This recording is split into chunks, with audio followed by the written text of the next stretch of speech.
Let's talk examples. So, one of the things that we both love about, working here is just seeing all the new, cool, unique businesses that people put up for sale.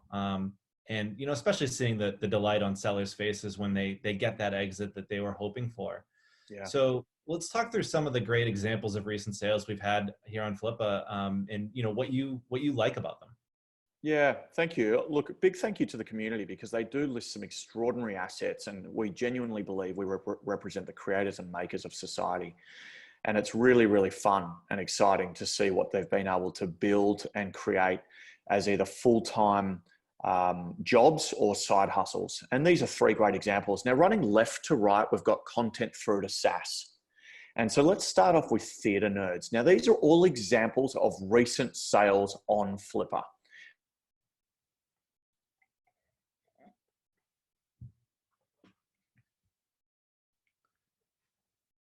Did we have a freeze situation? Blake, can you hear us? Yes, I can hear you. Can you hear me now? Yep, go for it. All good. Okay. Yeah, apologies, guys. Not sure what happened there, but one of the exciting things about working from home and being dependent on a home internet connection. Okay, so we have, let me get my screen back here. Apologies. Yeah, Just we were sort talking myself out. about Theater Nerds, and Sally Hester and Watermark Kia, some great examples of businesses we've recently seen. Yeah, great. Thank you for the reminder. Sorry about that, everyone. So Theatre Nerds is a content website. Now, it's about the theatre. The great thing about Theatre Nerds is it didn't actually need huge amounts of buyer engagement because they were lucky enough to find a interested buyer who was already in the theatre industry. Now, of course, that's a little bit like a needle in a haystack, but that's what they actually were able to discover, a passionate buyer on the Flippa platform. So it's a content site. It was making its money from a diverse revenue stream. So they did have AdSense revenue, but they also had affiliate revenue connected. And it's always nice to see a content website with diverse sources of revenue.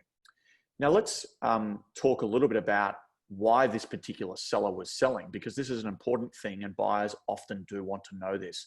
So when you're creating your listing, and Stefan will go through this in a moment, but be very transparent and candid about why you're selling. In this particular case, the seller was going on to do his MBA at Columbia University in New York City, and he obviously wanted to realize the value of what he'd created. And so he had some great success.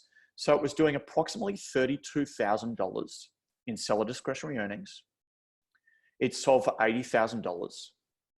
And so that is 2.5 times seller discretionary earnings. And so that's a really good result from a site which is in a niche, and the niche obviously being the theatre space. And so super interesting. Let's move on to e-commerce. This is a really, really great example. And I think the key thing is here, look at the three different websites on your screen and look at the difference in buyer views. And so what you can see here is that you don't actually need tens of thousands of views to get a sale like a Theatre Nerds.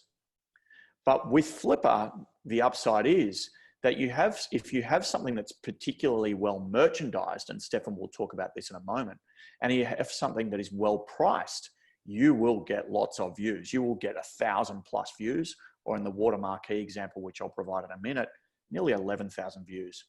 So Sally Hester, what did sallyhester.com do? So they sold smartwatches. Now, the really interesting thing about this listing is full disclosure. Now, what do I mean by full disclosure?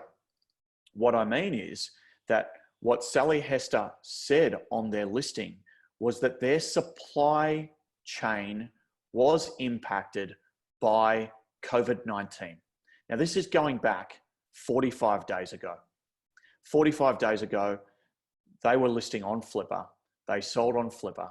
They sold on Flippa being fully transparent about the impact to their supply chain. And that transparency stands out from the rest, and buyers like that. Now, how did it go? $45,000 SDE, sold for 50K. So that's a 1.1 times SDE. Now remember that what buyers are looking for is a return on their investment.